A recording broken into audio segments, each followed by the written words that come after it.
Some games are fun to play, and then there are games that make you forget you're playing a game at all.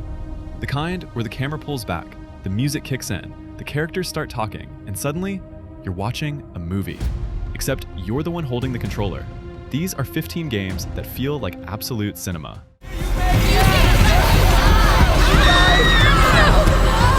Until Dawn feels like someone took a classic horror movie and gave you control over the characters. You and a group of friends arrive at an isolated mountain lodge, and what starts as a reunion quickly turns into a nightmare. But the best part is that the game constantly makes you question what happens next.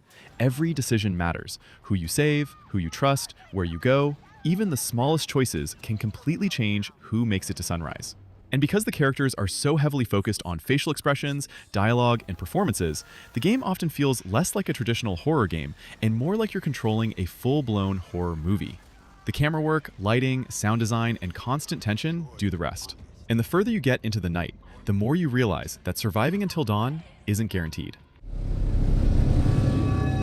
Up there! No! Dead Space takes a completely different approach to cinema. Instead of making you feel like the hero of some giant blockbuster, it makes you feel completely alone. You play as Isaac Clarke, an engineer who arrives aboard the USG Ishimura, expecting a routine repair mission. Instead, he finds a ship full of dead bodies, something horribly wrong with the crew, and his girlfriend Nicole somewhere inside. And from there, the Ishimura becomes its own character. The lights flicker. The corridors are almost completely silent. You hear something moving somewhere behind you, but you don't know what it is. The remake takes all of this and makes it look incredible, with volumetric lighting, incredibly detailed environments, and atmospheric sound that makes every hallway feel dangerous. And because the game rarely cuts away from Isaac's perspective, it feels like you're trapped inside a sci-fi horror film, with absolutely no way to leave. In death, he has nothing left to fear. There are a lot of Batman games, but Arkham Knight feels like the closest thing we've ever gotten to actually being inside a Batman movie. Gotham is enormous, dark, and constantly being destroyed around you. The Batmobile tears through the streets. Batman glides between skyscrapers. The camera swings around during combat. And then suddenly, you're thrown into one of the game's enormous set pieces. But what really makes Arkham Knight cinematic is the story. Scarecrow is threatening to destroy Gotham with fear toxin. The mysterious Arkham Knight is hunting Batman, and Bruce is dealing with something even worse. The game turns Batman's greatest fear into a psychological battle between Bruce Wayne and the Joker, while the city around him slowly collapses. It's dark, dramatic, and ridiculously theatrical. Basically, Batman Arkham Knight is a playable Batman blockbuster. I'm in. Find a way to make him trust you. We want the Red Poles, the lieutenants. Sleeping Dogs is one of those games that people don't talk about enough. Because if you want to feel like you're inside a Hong Kong crime movie, this game absolutely delivers. You play as Wei Shen, an undercover police officer who infiltrates the Sun On Yi triad. And that's where everything starts getting complicated. Because Wei isn't just pretending to be a criminal. He has to actually become one. He earns the trust of the gang, gets pulled deeper into its world, and starts becoming emotionally connected to people he's supposed to be investigating. And then you've got the city itself. Neon streets, crowded markets, rain-soaked roads, rooftop fights, nightclubs, car chases, and some absolutely insane hand-to-hand combat. The story constantly puts Wei between two worlds. He's a cop, but the longer he stays undercover, the harder it becomes to remember which side he's actually on. And that's what makes Sleeping Dogs feel like a crime thriller you can play. I was betrayed by the one I trusted most. Very few games can give you that feeling of being inside a Star Wars movie, but Jedi Survivor comes damn close. Cal Kestis is no longer the inexperienced Padawan we met years earlier. He's become a Jedi Knight, but the Empire is still hunting him, and the galaxy is getting darker. And the game constantly gives you moments that feel ripped straight from Star Wars. Massive lightsaber battles, force powers, alien worlds, Imperial bases, huge creatures, and some genuinely beautiful environments. But it's Cal's story that makes it work. He's trying to build something better for the people around him, while slowly realizing just how much the fight against the Empire is costing him. The game gets bigger than Fallen Order, but it also becomes more personal. And when the lightsabers come out, the camera moves, the music kicks in, and you're suddenly fighting through a massive Star Wars set piece. It's hard not to feel like you're playing a movie. Hugo, I want her to come back. I'll carry you. Mommy is dead, Hugo. You'll never see her again. Go away! Hugo, no! A Plague Tale Innocence doesn't need giant explosions to feel cinematic. It does it through atmosphere. You play as Amicia, a young girl trying to protect her little brother Hugo while their world is being destroyed by war, the Inquisition, and an absolutely horrifying plague of rats. And the relationship between Amicia and Hugo is what makes the game work. She's not some unstoppable superhero. She's just a young woman trying to keep her little brother alive in a world that's falling apart. The environments are beautiful in a very strange way. Medieval villages, enormous cathedrals, ruined castles, fields covered in thousands of rats, and the game constantly contrasts that beauty with some genuinely disturbing imagery. The story also keeps getting darker as Amicia realizes just how much she has to sacrifice to protect Hugo. It's emotional, atmospheric, visually striking, and sometimes genuinely horrifying. And that's a very different kind of cinema. You pledge to give your life in service to our righteous cause? By this communion, you are bound to our sacred order. The Order 1886 might be one of the easiest games to put on this list, because it almost feels like it was designed to be a movie. Set in an alternate history Victorian London, you play as Sir Galahad, a member of an ancient order of knights fighting supernatural creatures and conspiracies. And visually, this game still looks ridiculous. The Victorian streets, the fog, the rain, the weapons, the costumes, the werewolves. The entire game has this dark, gothic, almost steampunk aesthetic.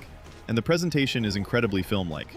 The camera constantly frames characters like you're watching a movie, the environments are incredibly detailed, and the game's narrow aspect ratio makes almost every scene feel deliberately composed. The gameplay might have been divisive, but if we're talking purely about cinematic presentation, The Order 1886 absolutely deserves to be here.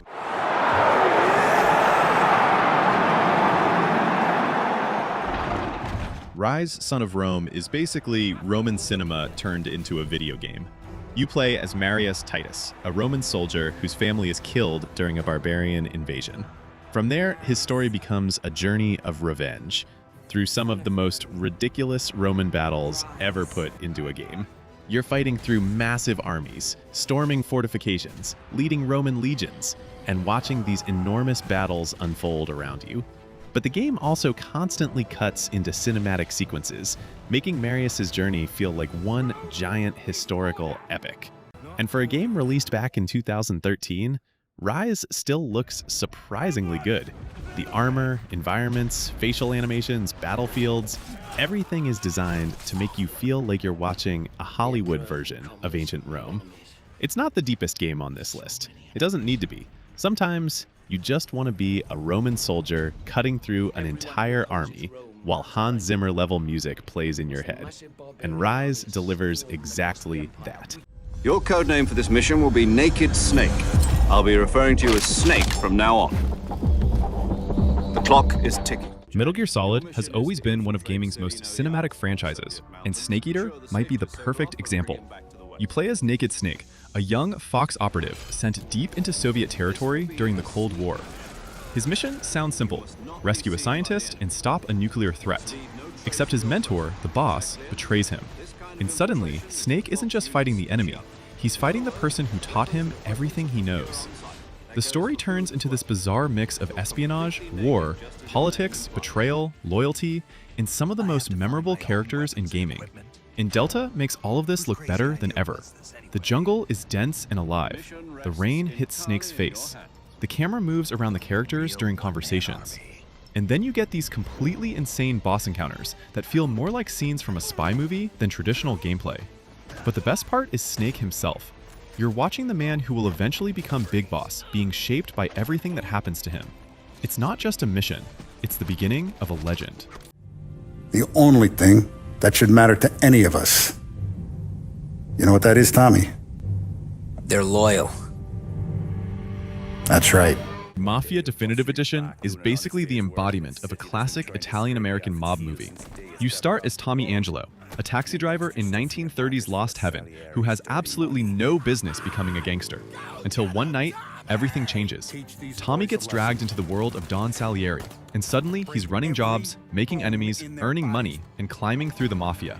At first, it almost feels glamorous. Tommy gets the respect, the money, the cars, the power. But the deeper he gets into the organization, the more he realizes what that life actually costs. His friendships change, his family becomes a target, and eventually, Tommy has to decide whether loyalty to the Mafia is worth destroying everything else he has. The remake makes the whole thing even better with its recreated 1930s city, improved facial animation, lighting, and expanded story.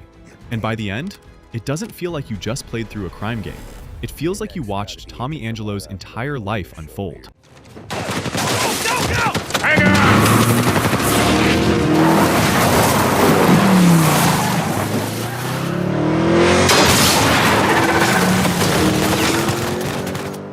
Even today, Uncharted 4 is still one of the easiest games to describe as absolute cinema.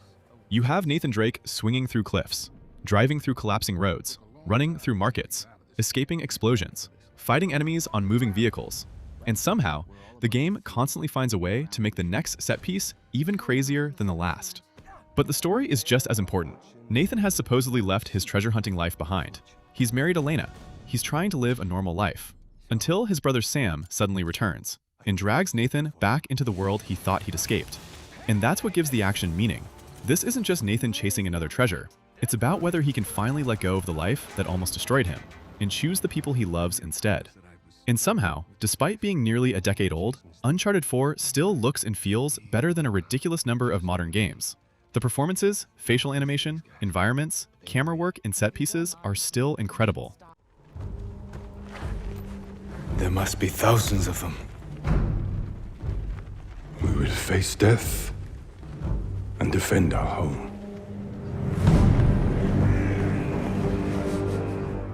Ghost of Tsushima doesn't just make you feel like a samurai. It makes you feel like you're inside a samurai film. The wind moves through the grass, leaves fall around you, the camera slows down before a duel, the colors change with the seasons, and then you draw your katana. Jin Sakai starts the game as a traditional samurai. He believes in honor. He believes in fighting his enemies face to face. But when the Mongol invasion destroys his home and nearly wipes out the samurai, Jin realizes something. Honor alone isn't going to save Tsushima. So, he starts changing. He uses stealth, poison, assassinations, anything necessary to protect his people. And the more Jin becomes the ghost, the further he moves away from the samurai his uncle raised him to be. That's what makes the story so powerful. Jin isn't simply fighting the Mongols, he's fighting over who he is supposed to become. And the game wraps that story in one of the most beautiful open worlds ever created. Tsushima is enormous, but it never feels empty. Every mountain, forest, shrine, and field feels deliberately placed. And then you have the combat. Precise, brutal, and ridiculously satisfying. It's the kind of game where you can stop playing for a second, look at the sunset, and genuinely forget you're looking at a video game. You know, I've never been this close. It's the outside.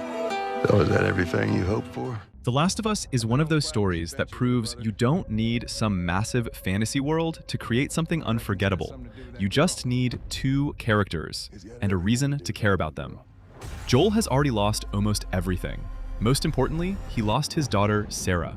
And years later, he's become emotionally numb. Then Ellie enters his life. At first, she's just a job. Joel is supposed to transport this 14-year-old girl across the country. But slowly, she becomes something else. A friend, a responsibility, and eventually, in Joel's mind, almost like a daughter. And that's what makes the ending so powerful. Because when Joel finally has the chance to save Ellie, he doesn't make the decision a hero is supposed to make. He makes the decision a father would make. He chooses her, even if that means taking away her chance to sacrifice herself for a potential cure. And that's what makes The Last of Us feel so cinematic. The performances, the writing, the silence between characters, the way the camera stays with Joel and Ellie during these tiny moments. It's not trying to constantly impress you, it's trying to make you care. And by the end, you don't just remember what happened, you remember how it felt. You don't really want war, do you, Kratos? God of War Ragnarok takes everything that made the 2018 game incredible and basically turns the scale all the way up. Because now, Ragnarok is coming. Kratos and Atreus aren't just fighting monsters anymore. They're going against the gods themselves. Thor, Odin, Heimdall, and the entire Norse world is starting to collapse around them. But what makes Ragnarok feel like cinema isn't just the giant battles. It's the relationship between Kratos and Atreus. Atreus is growing up. He's trying to understand who he is, and eventually discovers that the name his mother gave him was Loki. He doesn't want to simply follow his father's path. He wants to make his own. And Kratos, for perhaps the first time in his life, has to learn how to let his son become his own person. Then you have Thor, Odin, Heimdall, Freya, Brock and Sindri, and some of the biggest moments in the entire Norse saga. When Thor finally confronts Kratos, when Kratos faces Heimdall, when Ragnarok finally begins, and when Kratos stands against Odin, the game goes completely insane. But underneath all of that spectacle is a story about a father trying to make sure his son doesn't become the monster he once was. And that's why the spectacle actually means something.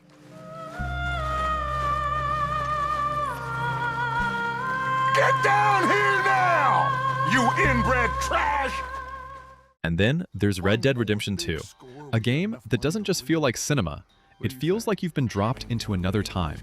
America, 1899. The Wild West is dying. Outlaws are being hunted down. Civilization is spreading, and Arthur Morgan is caught right in the middle of it. He's a member of Dutch Vanderlin's gang, and after a robbery goes horribly wrong in Blackwater, the entire gang is forced to run. From there, you're living the life of an outlaw. You're robbing trains, running from lawmen, fighting rival gangs, riding across enormous landscapes. But what makes Red Dead Redemption 2 different is that it doesn't just show you the Wild West, it makes you live in it. You wake up at camp, talk to your gang, ride for hours, and the story of a man realizing, far too late, what actually matters. And when the final moments arrive, the music starts playing, the sun comes up, and Arthur's journey finally comes to an end, you don't feel like you just finished a game. You feel like you just finished a 60-hour Western epic. That's absolute cinema. These games prove that gaming doesn't have to compete with movies. Because sometimes, games are the better movies. They give you the performances, the cinematography, the music, the characters, the huge set pieces. And then, they give you the one thing a movie never can. You get to be there. So if there's one game you think belongs on this list, let me know. And if you want more videos like this, subscribe.